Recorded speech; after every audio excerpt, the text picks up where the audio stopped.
সংগঠন করার অর্থটা হচ্ছে যে নিজের মত প্রকাশ করা বা আরও 10 জনের ভালো মন্দ নিয়ে কথা বলা। এই কারণেই কিন্তু ছাত্র সংগঠনে এক একজন নাম লেখায় বা যারা শুধু নিজেকে নিয়ে পড়ে থাকে না, অন্যের কথাও চিন্তা করে, তারাই ছাত্র সংগঠন করতে আসছে। অতএব আর হলগুলোর যে কথা বললেন, যে ছেলেটি ক্যাম্পাসে রাজনীতি করে, ক্যাম্পাসে পোস্ট ব্যবহার করে, সেই ছেলেই তো হলে থাকবে।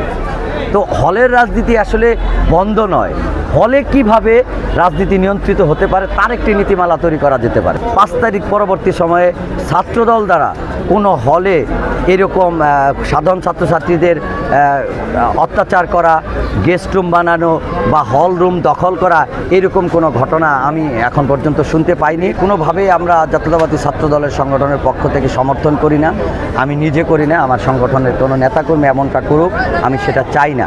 আপনারা দেখবেন আসলে আমরা এমনটা করতে চাই না।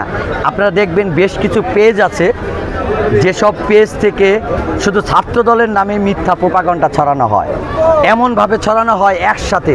ঠিক আমি যে ঘটনা বলতেছিলাম, বাঁশের কেল্লার ওই মিডিয়ার ওই সংবাদটা সারা দেশে একযোগে প্রচার করা হয়েছে।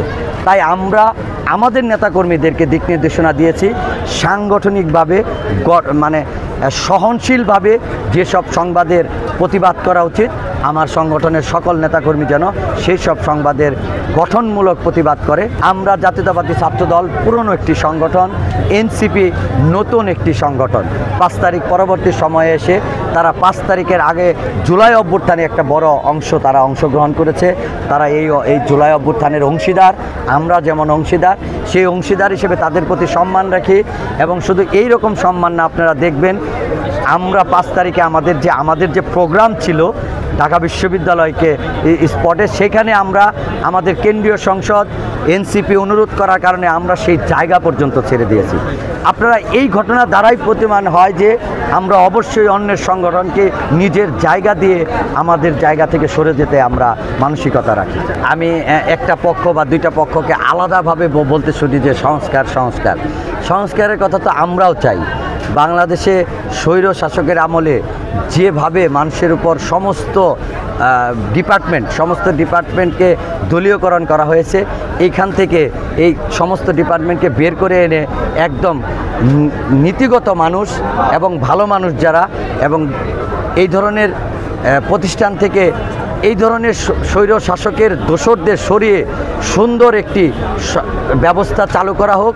এই সংস্কার আমরা শুরু থেকে চাই, এখনও চাচ্ছি, ভবিষ্যতেও চাব। তবে অন্তর্বর্তীকালীন সরকার একটি অস্থায়ী সরকার, অল্প কিছুদিনের সরকার।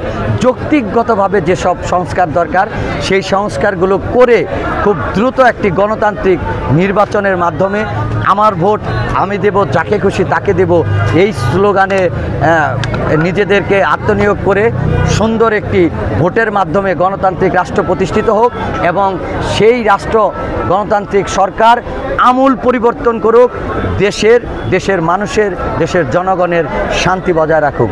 সকলকে ধন্যবাদ।